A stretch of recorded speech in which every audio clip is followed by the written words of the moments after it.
Well, despite what was a pretty frustrating, hectic, and disappointing deadline day last time out, we have still continued our strong start to the season with FC Copenhagen. Our new club are top of the Danish Superliga and so far are managing to compete with 2 games a week.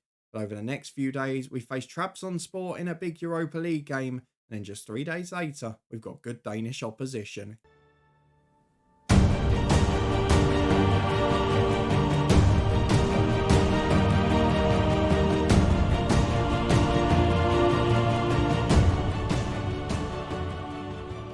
Yes, hello and welcome along to part 28 of the Coach's Head with me, Daniel. We are back today with Copenhagen after 9 successive wins at the start of the season, albeit some of those fortuitous as we saw against Midtjylland. And later on today, we'll be facing third place Nordsjaelland in one of our toughest tests of the season so far. That will come just 3 days after a big European game, and we almost dropped our first points of the season again at the weekend, having had European football in midweek. So if you're looking forward to seeing how we get on, then please do put a thumbs up on the video. But for now, it's been a story of surprises, as Midtjylland are also starting to struggle with Champions League football in midweek. They dropped points, a draw at home after their first Champions League phase game the week before last. That means that in this position, it's going to be a case of who slips up the most in these moments. For us, we've only got the one injury, so at the moment we can compete. But we know this squad is thin on the ground. We know there are areas we are short. We're going to have to be very careful with this squad over the next few matches. Let's start though by having a look at what's happened since you were last with me. And of course, reflecting on that bonkers transfer window where we lost 8 players in the last week. We also had a few come in. And in addition to all of that, there was one more player who went out on loan. Frederick Christiansen, one of the best young defenders at the club, but a centre-half who couldn't jump. He has left the club for the rest of this season, so we won't have him to call on either on the bench.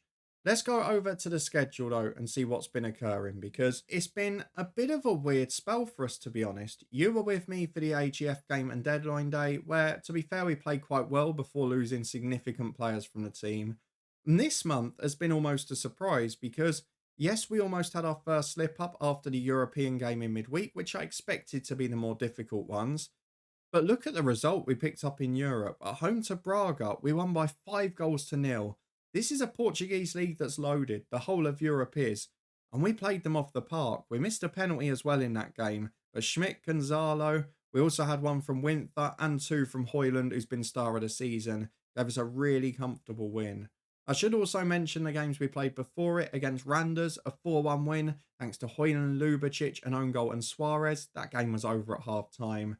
And against the Dents, for the first time we started Gonzalo, and he decided to be the start. He put in an absolute blinder of a free kick. We got Tahumchu scoring a penalty as well. It was just the perfect day for the new boys. The deadline day signings made a difference. And as we said in the last episode, we were a left back away from having a really good window. We then beat Esbjerg last weekend by 1 goal to 0. Nicholas Schmidt with a key moment, and at last, goalkeeper's star Inch. Youth got himself a great performance, and to be fair, a couple of defenders were pretty good as well. It leads us into this spell quite nicely where, to be fair, after this long international break, we've got a lot of sort of easier games on paper, but really condensed back to back. So we're playing every 3 or 4 days until we get to the end of October, November. But then I guess we're quite lucky again because the Brøndby and Midtjylland games are separated by a week. The big games have got gaps between them, the same as Viborg and Rangers. They're 3 days apart, but then we've got a little gap afterwards for the winter break in the league. So there aren't too many question marks about whether the fitness is going to be sustainable. It's literally just about avoiding those key injuries, and at the moment, we're doing so for now. So let's go and get through to the fixtures with the dynamics looking good. Everyone's happy apart from Ashuri, who wants to leave because he's feeling homesick, despite the fact he's been here for 9 years. Maybe just wants a new life again, that's fine. So let's go and get through to the fixtures as we face Trabzonspor in the Europa League. Interesting to note Brentford were there from England as well. And there were some big names in a Turkish side. Ichikawa, a very good footballer. We've seen him in this save. He played for Yokohama when we were in the Japanese stint of our head coach save. And we've also seen the likes of Arsene Zakarian back in FM22 with Brighton. And there are plenty of others worth mentioning as well. Fofana in midfield, a superstar. Saidu at left back. It's just a very good football team. But Teams away from home in Europe tend to not play their best for some reason. So today, we'll be hoping that we can take advantage of that again. We've not really got enough fit players to fill the bench. You can see Jensen is back from injury. Says he can play an hour, but I'd rather save him for the weekend. And it does mean we're going to go for a very similar 11 here. You can see a couple of the players we rested at the weekend match. So Suarez will come back in for a Shuri. We're going to bring Kevin Bruno in midfield for Romeo. And I'm tempted to bring Joe May in as well. We're definitely going to bring Winter back in at centre-half for Tambakti. And that's what I've kind of been trying to do, is just rest 3 or 4, make a bit of rotation. Joe May's match load, 138 minutes. Gendre, 154, he's all right. Gonzalo, 246.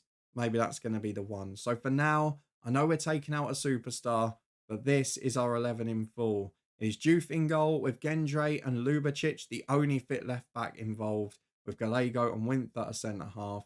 Tahumchu, Bruno and Højlund the midfield 3. May, Suarez and Schmidt the front 3.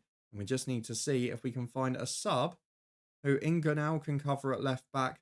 Lauerson, to be fair, might be worth having anyway. Is he better than Nielsen? Probably not, in truth. Nielsen's got the more potential. So they're the ones we're going to stick with. Any other players from the 19s worth bringing in? Jimmy Jensen is back fit. He can be one of the substitutes. Maybe instead of Jensen, who's got the injury. And we'll leave it at that for now. Into the game we go against Trabzonspor. And we produce another brilliant Europa League performance against strong opposition. Let's go and find out. Well, no changes for Trabzonspor, who have got a very good team. They've got a couple of players on the bench I recognise, but not many. Are there younger players there as well? We're going to tell the lads to make their home advantage count. They were genuinely magnificent against Braga. It was one of the biggest surprises I've ever had. The performance, the nature of it, the ruthless edge in front of goal.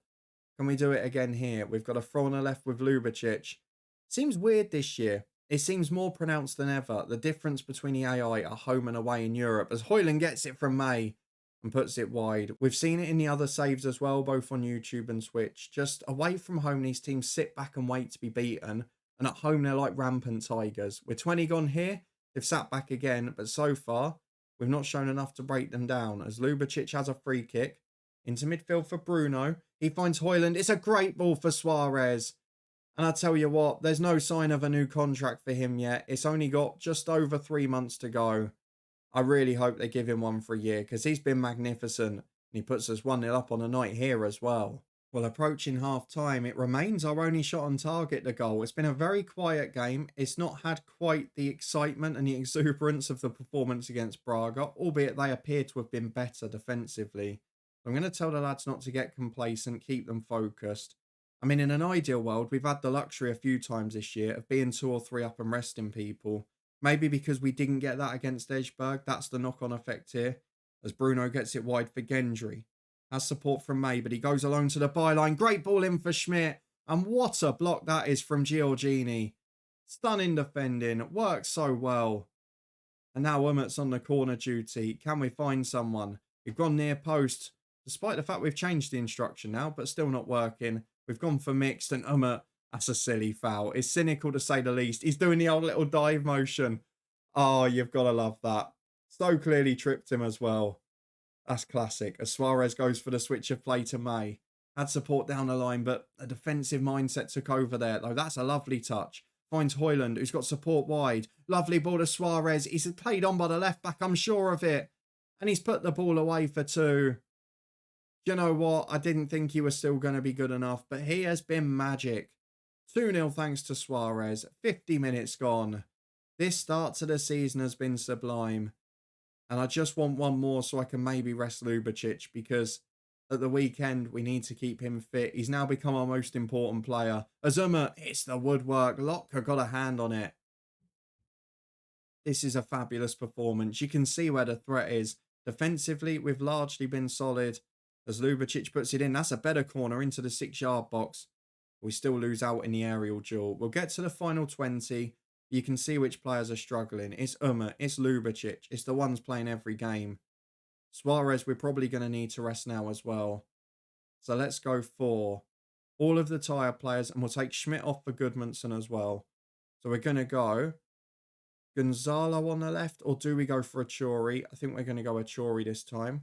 We might even get to do both depending on who we bring left back. But I think for this game, because it's only two, I might bring on Gunau instead for Lubicic. We're going to go to Humchu off for Romeo. And then in midfield, my options are for Højlund to either bring on the youngster in either, say, Enghart or Jacobson as a central midfielder, or I can bring on Tambakti and push other people back, which might also be the right option. To be fair, there is another chance as well. I could put Gendry centre-half, but I don't want a 5'10" and a 5'10" centre-half combination. We can't have two of them together. So I'm going to go for Tambakti on for Højlund. We'll push Romeo into midfield, switch those two around, and then Tambakti switches with Gallego. That's what we're going to do. We're getting experience on in these games. The youth players can come on when it's 3, 4 and 5. Gunau is a necessity. The others have done okay. And to be honest, this has been a pretty good performance by our standards. We're really happy with it. It's not been one of our most flamboyant, one of our most attacking. But it's been really efficient. And defensively, we've looked under no threat as May's in. And he makes it 3. His first goal for Copenhagen. And what a moment. Him and Gendry forming a nice little partnership there. And those wide midfield areas are becoming a proper goal threat. Gunau with the assist with a big hoofed cross into the box. But Oscar Højlund, star of the show again. What a performance that was. Really competent, really effective. And 3-0 against Trabzonspor. Europe is looking a doddle. And I said it. Yes, the board wanted Champions League group stages. But if we went into Thursday night football, we were going to have so much more of a chance. And it's proving that way. Now we've got 3 days to recover for a big Danish Superliga game. Nordsjaelland will be waiting. Will we be ready for them? See you in a minute to find out. Well, it's fitness test time and the squad is going to be tested yet again, but we are boosted today by the return of Lund Jensen at centre-half, who we've been without probably since August now. And to be fair to the director of football and the technical director and all of that, while we did lose out on having a left-back for this few months, we did improve the squad elsewhere, and the continued improvements off the pitch are also important. Because if we go and have a look at the transfer history, they're trying to bring in a performance analyst at the minute, which I hadn't looked at, but he's very good at analysing data.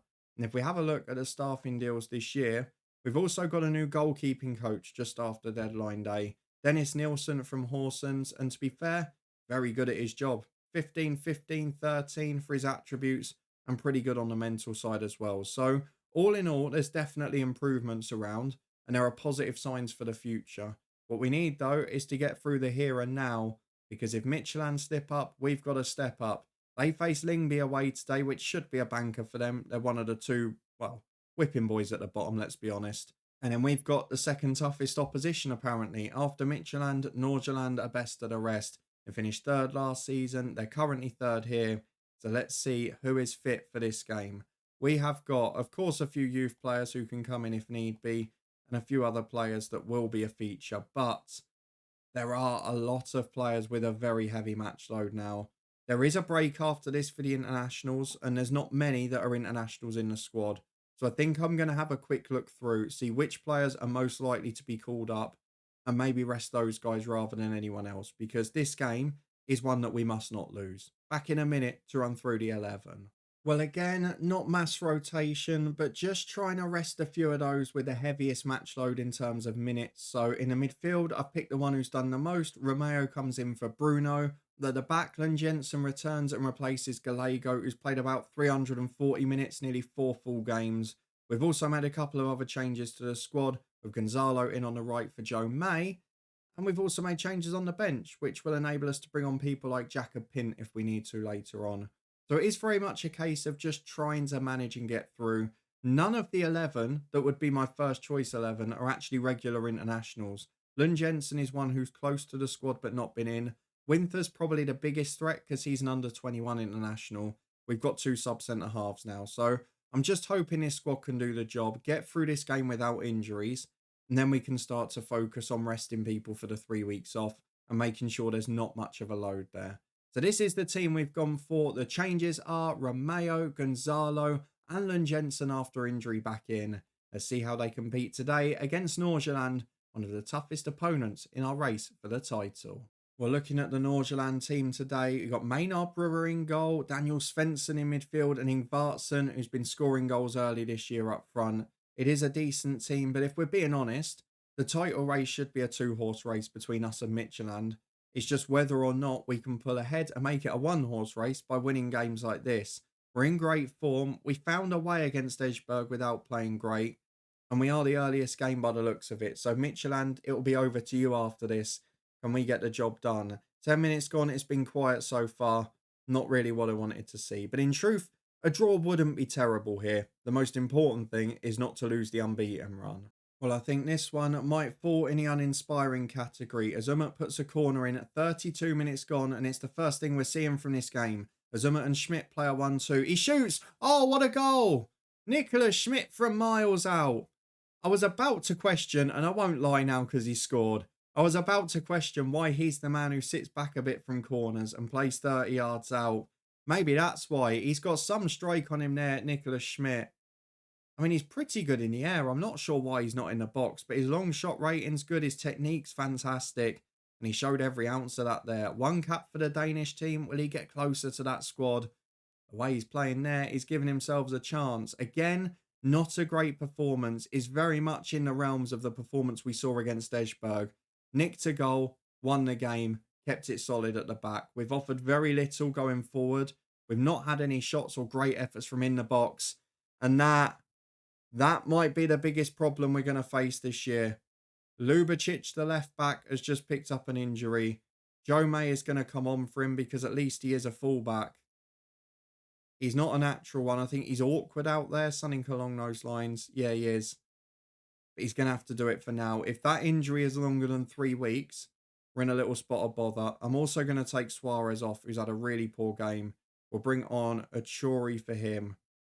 And we'll leave it at those two subs for now. Not been the best start to the second half this, but the injury worry is the one position we can't afford to lose a player. I really hope it doesn't end up costing us long term. As Umut puts a free kick in just wide. I've got my mind distracted now. Let's hope Lubicic is all right. An hour gone, still 1 up. We're 25 to go, and even the likes of Højlund today are struggling. It just seems to be a game too far for some of these. So we're going to make a few changes in a minute. Go for the fitness over the quality. As Gendry gets down the right, a second goal would make that a lot easier. Gonzalo goes back to Umut. And look, while we've not been great today, we have had an element of control here. As Elias Ashuri, what a run that is. Romeo with a beautiful pass, and to be fair, it looked like he timed it very well. Let's hope that is the case as he goes in, and it's 2-0. Magnificent stuff. Højlund's given everything he's got. He's going to come off for Bruno. We're also going to take off maybe Tiyumshu in central midfield. We can bring on Gallego as the holding player. And then do I have to bring off Lund Jensen as well? Will he get through 90? I think he'll be all right. I'm actually going to take off Winther instead for Tamakti. He'll come on. No change in quality there. And we're 25 to go. We're 2 up. We're taking the gamble to rest a few now. And it's another efficient performance rather than anything spectacular. Might have to be the story until January now. As May at left backs, making an impact so far. Fair play to him. You might have to get used to playing there, pal. As you work down the line again, it's good football. Beats his man with ease. And when he's flying forward, he's a threat from any side of the pitch. Christensen wins it back though. Nordsjaelland can play out. Can they get one back to make it scary for us? Anderson into midfield to Ingvartsen, who we know is a massive goal threat. And it does seem to be a little concerted spell of pressure here as Anderson gets in behind on the right. Chance to go in one-on-one. And that flashes past the post. Juve was beaten. The post was beaten. But Ingvartsen, you saw him trying to creep in there at the back stick. We get away with it big time. They've gone to a back 3 and gone really aggressive here. And if they get one back, we could be in trouble because we're getting caught with Anderson. They're playing against our high line. And they're causing us a little bit of trouble, to be honest with you. I'm not really sure what to do here. They've got another free kick in a dangerous position. I just wonder if we have to adapt tactically because they're definitely causing trouble. They're outnumbering us in the box here, so I hope he's greedy and shoots. Fox Anderson steps up. He does shoot, and it's agonisingly close. That is the perfect description. I'm going to praise the lads because they are playing well. I just want to maybe try and get them around, get the confidence up. I mean, Nordsjaelland still haven't had a shot on target, but the difference between the expected goals is minimal. Our first goal was a screamer, and our second goal was one of the most fantastic passes you'll see. But it doesn't matter how you do it, does it? We got the most fortunate lucky deflection to win against Midtjylland. We nicked a 1-0 against Esbjerg. We scored a screamer here, and we've won the games. That is all that matters. We've mercifully got a break now for these boys. Physically, they need it, but there's one big question to answer today. How bad is that injury to Lubicic? And at left back, what is that going to mean for us? We'll see what the Midtjylland score is as well. If they don't drop points, and if Lubicic's injury is bad, we could be under pressure a bit soon. Well, I will say this here. If there was ever a time for a 2 to 3 week injury, then now is it. He's going to get a full rest over the international break. I think we'll be able to get away with playing Gone Out against B93 in the Cup. So it is just then about getting through the Horsens game and then another one a week later. So it could have been worse, is the way I'm summing that one up. For now, it's been a brilliant start to the season. That is now 5 clean sheets in a row. We're starting to find our mojo defensively. And while we're not always at our clinical best going forward, we are still a threat. Midtjylland are in action now. They are playing Lyngby for 3 p.m. Let's see what their score is before we finish off. I'd expect them to win and keep it at 5. If it's 8 at this stage, then the signs are ominous, and that's great news for us. Well, as expected, it's a similarly comfortable win for Midtjylland, who actually won their second Champions League group stage game, so they're off the mark in that competition. It's great for the Danish coefficient if they do well. Viborg and Brøndby getting held behind. I mean, let's be honest, this is definitely a 2-horse race. It's just about our results against Midtjylland and our results after Europe. That's what's going to decide this season. In truth, the gap should probably be 2, because we got very fortunate in stoppage time against them. But otherwise, they've been basically faultless, just 1 draw, and we've been faultless as well. Let's go and have a look at the schedule for when we're next going to be back, because I'm trying to work out where the best time to come back here is. And actually, I think our next 2 Europa League games and our next Cup game are all relatively winnable. I think we'll beat Glentoran, HJK and B93. So I think I have to show you the 2 big league matches. If we go back to the start of the season, we showed the games against Brøndby and Midtjylland. The derby against Brøndby was relatively close until the last 10 minutes. And the Midtjylland game should have been a draw. We got a very lucky deflection at the end. So they're the 2 we're going to come back for. Brøndby away, Midtjylland away. Will we be able to compete on the road? And how fortunate are we that Midtjylland away does not fall after a European week? If you want to stay up to date and find out how we get on, and you did enjoy this efficient episode rather than a spectacular one, and please do put a thumbs up on the video. How lucky have we got that Lubicic's injury is only 3 weeks? And how are we going to compete until the end of this calendar year without many extra options in the squad? Touch wood, it doesn't look too bad because most of the fixtures come after the winter break in February. So the January window is going to be crucial. And hopefully the scout imp for a left back will start soon. If you want to stay up to date and find out what happens, whether we manage to cope with this squad, and how we get on away at our 2 closest contenders in the league, and please do subscribe and turn that notification bell on. We'll be back on Tuesday with more action to find out. But between now and then, we'll be back tomorrow with our Sunday special that we didn't release last week because England reached the final. And also on Monday with Southend United as that long-term story continues. Links to all the key playlists, the football podcast and the Twitch channel all up in the eye above. But thank you very much for watching, for being here as always. And I'll see you again next time with more big action and big games, probably the deciding games when it comes to the Danish title race.